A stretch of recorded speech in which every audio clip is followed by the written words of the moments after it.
Hello everyone, Jeff here. This week I want to provide just a kind of a brief update on the status of the project, and then I'm going to take a look at some of the new interfaces I've been creating for the game and just some of my thoughts on that.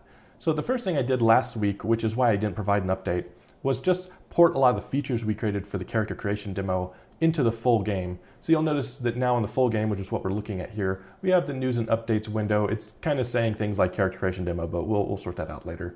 And then things like the about window and the settings window, those have been pulled over as well. So good to have all those changes in the main game, but it wasn't terribly exciting to create an update last week just for that. Now let's start taking a look at some of the new interfaces I've created. First up would be the create new game interface. And this one isn't done. I've been working on kind of the core concepts and organizing things. So this is what you'll click when you want to create a new game. And we have some pretty nice things going on already, like the idea of different scenarios, because there's quite a lot of options that will go into creating a new game. And I wanted to make it easy to be able to save your configurations and pull them back up for reuse.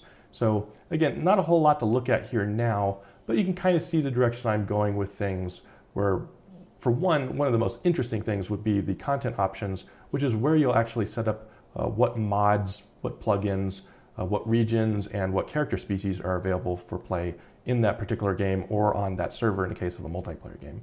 So making some progress there, but it's not quite there yet. I'll continue working on it. So another thing I've been working on in preparation for the fishing alpha is the skills and discipline system.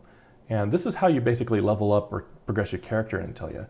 So you can see this interface. This is all kind of temporary. It's kind of for development and partly just so that we can kind of talk about it and see how things are going and start thinking about things.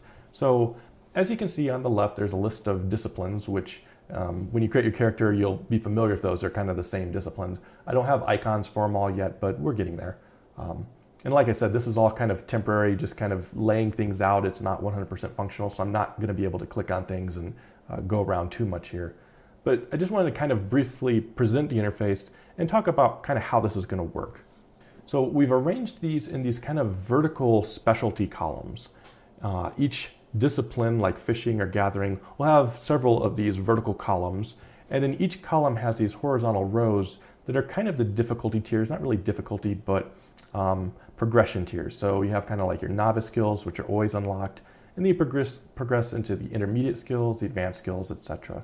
So generally, as you use your skills, as you fish in the game, you'll gain experience in fishing, or if you do some gathering, you'll gain experience specifically in gathering.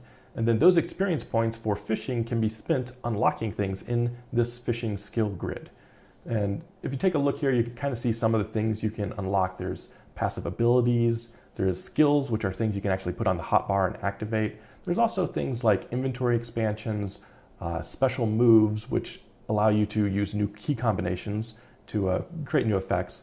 Also core attribute boosts and survival statistic boosts.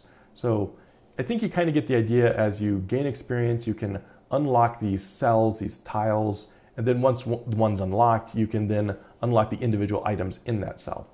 Now with each level up you get, fishing is a little bit difficult one to explain, but with maybe something like melee combat, each time you unlock one of these cells, you also get kind of a boost in that particular skill or discipline.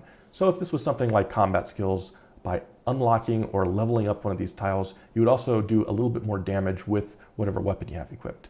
So that's just kind of the way this is going. I don't think there's a whole lot more to be said about this right now. I'm going to keep developing this, and I'll kind of keep the community posted how it's going. I, of course, would always like to hear your feedback and your suggestions in the comment section down below. But I think that's going to wrap it up for this week. So I hope you enjoyed, and I hope you'll tune in again next time. Take care. A special thanks goes to this month's Patreon supporters. If you'd like to support the project, you can do so by visiting www.patreon.com/Antilia.